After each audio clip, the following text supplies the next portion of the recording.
지금까지 살면서 딱 한 번 기묘한 체험을 한 적이 있다. 가위눌림이라는 현상은 많은 이들이 겪고 있으리라 그렇게 생각한다. 일반적으로 가위눌림은 현실은 잠을 자고 있는데도 뇌가 착각을 해 깨어있다고 느끼기 때문에 일어난다고 설명된다. 그리고 나도 그 해석에 동의하는 바였다. 그리고 그 부분에서 호기심이 생겼다. 만약 가위에 눌렸을 때 그 모습은 다른 사람에게 어떻게 보일까? 뭐 이런 것이었다. 흥미가 생긴 나는 내가 자는 모습을 비디오로 찍어 가위에 눌리는 순간을 관찰하기로 했다. 자기 전에 카메라를 적당한 위치에 설치하고 자는 동안 가위에 눌리면 일어나서 곧장 카메라를 확인하는 것이다. 하지만 그렇게 가위를 자주 눌리는 것도 아니었기에 한두 달가량은 그냥 아무 일도 없었다. 그리고 어느 날 밤 마침내 때가 왔다. 그날은 특별히 지친 것도 아니었고 딱히 가위에 눌릴 거라는 예감조차도 없었기에 평소처럼 잠에 들었던 터였다. 하지만 잠에 들고 4시간 정도 지났을 무렵 가위에 눌릴 때 느껴지는 특유의 기분 나쁜 감각이 나를 덮쳐오기 시작했다. 곧바로 의식이 돌아왔고 몸은 딱딱하게 굳었다. 드디어 가위에 눌렸구나 하고 흥분하는 한편 침착함을 유지하려는 감정이 마구 뒤섞였다. 이 실험의 목적은 단순히 가위에 눌리는 게 아니라 얼마나 이 현상을 지속시켜 기록으로 남기는가에 달려있다. 오랫동안 가위에 눌려있지 않으면 동영상을 틀어도 잠시 지나가고 말겠지 하는 공산이 크기 때문이다. 나는 필요 이상으로 몸을 안정시키지 않으려고 몸을 움직이려 했지만 역시나 움직이지 않았다. 왠지 묘하게 냉정한 정신을 유지할 수 있어서 가위에 눌리고서는 그렇게 5분가량을 있었다. 슬슬 그 상태를 유지하는 것도 힘들어오고 다시 풀어야겠다는 생각이 들었다. 하지만 이번 실험에서 내게는 가위에 눌리는 것 말고도 계획이 하나 더 있었다. 가위에 눌린 상태에서 소리를 힘껏 지르면 어떻게 되는지 궁금했던 것이다. 정말로 소리를 지르고 있는 것인지 아니면 머릿속에서 소리를 질렀다고 상상만 할 뿐 실제로는 가만히 누워만 있는 것인지 그것이 알고 싶었다. 나는 가위 눌린 끄트머리에 온 힘을 쥐어짜 으아 이렇게 소리를 질렀다. 나 자신의 감각으로는 확실히 소리를 질렀다는 느낌이었다. 그와 동시에 힘이 다했는지 의식이 가물가물해지더니 눈을 떴을 때는 이미 아침이었다. 묘하게 몸이 나른하다. 그토록 기력을 쥐어짰으니 당연한 것일지도 모르지만 솔직히 당장이라도 찍어놓은 영상을 확인하고 싶었다. 하지만 우선 출근이 급했기 때문에 퇴근 후에 확인하기로 했다. 그리고 일을 마치고 돌아와 드디어 어제 찍은 동영상을 확인한다. 두근두근대며 기대했지만 그래봐야 어차피 내가 자고 있는 모습이 찍혀있는 것뿐이겠지. 다만 소리를 질렀던 시점에 그 영상이 무척 궁금했다. 카메라를 PC에 연결하고 파일을 확인한다. 그런데 뭔가 이상하다. 대개 카메라로 찍은 동영상은 일련 번호 다음에 AVI 이런 형태로 저장된다. 그리고 카메라 안에는 며칠 전에 찍고 지우지 않았던 실험용 동영상 몇 개와 어제 찍은 동영상 파일만이 있을 터였다. 하지만 폴더 안에는 이상한 문자가 섞인 완전히 이상한 이름의 파일이 30개나 있었다. 심지어 확장자도 없다. 당연히 더블 클릭해봐도 실행이 되지 않는다. 시험삼아 이름을 바꿔 뒤에 AVI를 붙여봤지만 재생할 수 없는 파일이라는 그런 장만 뜰 뿐이었다. 어쩔 수 없이 그중 유일하게 일련 번호 AVI 형태로 저장된 파일을 연다. 일련 번호와 저장일로 미뤄보니 어제 찍은 영상 중 하나인 듯 했다. 재생이 시작됐고 내 방의 모습이 나타난다.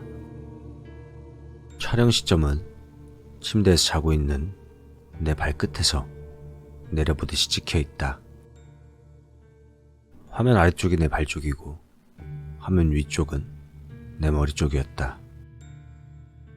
한동안 아무 일도 일어나지 않을 것 같아 나는 동영상을 연속 배속으로 재생하기 시작했다. 그러다 문득 어라?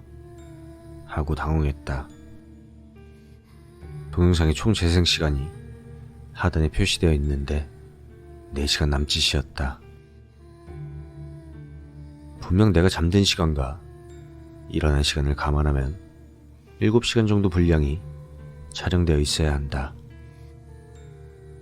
그것이 묘하게 짧은 것이다. 이상하다 싶었지만 일단 계속 2배속 재생으로 영상을 본다.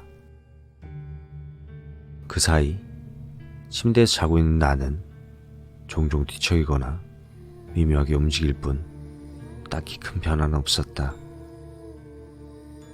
동영상이 4분의 3 정도 재생될 무렵까지 2배속으로 영상을 틀었지만 아무 변화도 없었다.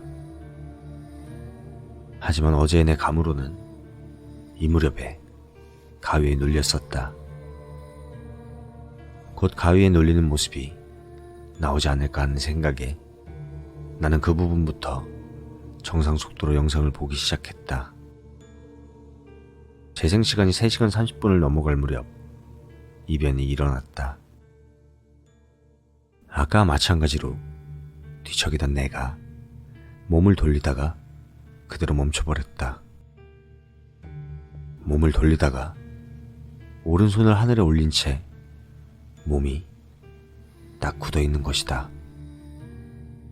당황해서 재생바를 확인했지만 재생 자체는 계속 진행되고 있다.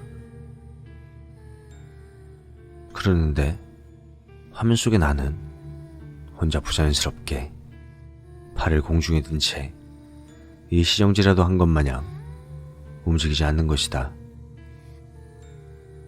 혹시 이게 가위에 눌렸을 때 모습인 걸까? 전혀 예상하지 못했던 광경에 가슴이 덜덜 떨려왔다. 가위 눌림은 단순한 뇌의 착각이 아닌 걸까? 설마 실제로도 몸이 경직되리라고는 생각지도 못했기 때문에 어떻게 대처해야 할지도 모른 채 그저 멍하니 동영상만 바라보고 있었다. 그렇게 몸이 굳고 나서 3분가량 흘렀다. 화면은 여전히 똑같아 싶었지만 무언가가 이상하다. 이 위화감은 뭘까? 하고 의문을 느끼는 순간 나는 문득 깨달았다. 자고 있는 내 발밑, 이불 속에서 무언가 검은 것이 나와 있다. 대단히 느린 움직임이었기 때문에 한동안 알아차리지 못했지만 분명히 내 몸이 아닌 무언가가 내 발밑으로부터 나와 있었다. 이윽고 그것이 천천히 움직이며 검은 부분 외에 하얀 부분도 영상에 잡히기 시작한다. 아무래도 머리카락과 이마 같았다. 사람의 얼굴이다. 사람의 얼굴이 내 발밑 이불 속에서 거꾸로 천천히 튀어나오고 있었다. 나는 필사적으로 이 동영상을 꺼야 한다고 그렇게 생각했다. 그렇게 생각했지만 어째서인지 동영상에서 눈을 뗄 수가 없었다. 손은 부들부들 떨리고 있는데 어째서인지 동영상을 끝까지 봐야 한다는 것처럼 정지 버튼을 누를 수가 없었다. 내 몸이 자유롭게 움직여주질 않는다. 마치 깨어있는 상태에서 가위에 눌린 것처럼. 이윽고 그 얼굴은 이불에서 반쯤 빠져나와 눈이 보이기 시작했다. 그 두 눈에는 전혀 생기가 느껴지지 않았지만 어쩐지 카메라 너머로 지금 이 영상을 보고 있는 나를 주시하는 것 같았다. 그 사이 동영상 속에서 팅팅팅 하는 금속을 두드리는 듯한 소리와 피식파식 하는 파열음이 들려오기 시작했다. 이대로 계속 보다가는 너무 위험하다 판단한 나는 저 얼굴이 전부 나오면 진짜 끝장이다 하고 직감적으로 느꼈다. 제발 멈춰줘. 더 이상 보고 싶지 않아. 제발 멈춰줘. 제발. 마음속으로 계속 소리쳤다. 동영상의 재생시간은 거의 끝나가고 있었다. 제발 멈춰. 이대로 저 얼굴이 다 나타나기 전에 동영상이 끝나기만을 빌던 순간 믿을 수 없는 광경이 화면에 나타났다. 화면 한 구석에 갑자기 사람이 나타나 카메라 스위치를 눌러 녹화를 정지시켰던 것이다. 하지만 화면에 찍힌 그 사람은 바로 나였다. 화면에 나타난 나는 무표정인 채로 카메라에 손을 뻗어 스위치를 눌렀다. 그것을 보자 나는 공포와 혼란을 견디지 못하고 그대로 정신을 잃고 말았다. 정신을 차리자 이미 아침이었다. 하지만 모니터 속의 카메라 폴더에는 어제 봤던 동영상 파일과 정체를 알 수 없는 수많은 파일들이 그대로 남아 있었다. 꿈이 아니었던 것이다. 솔직히 그 이후 그 동영상을 다시 보는 것 자체가 두려웠기 때문에 나는 바로 동영상을 지우고 카메라도 팔아치웠다. 그날은 도저히 컨디션이 정상이 아니라서 회사마저 쉴 정도였다. 그날 내가 봤던 것은 도대체 뭐였을까? 녹화를 중지시킨 것은 분명히 나였지만 내 기억 속에는 결코 그랬던 적이 없었다. 설령 내가 녹화를 멈췄다고 하더라도 그 순간 침대 위에는 또 다른 내가 누워 있었다. 그리고 이불 밑에서 나타났던 그 얼굴은 그때 이후 지금까지 나는 단 한 번도 가위에 눌린 적이 없다.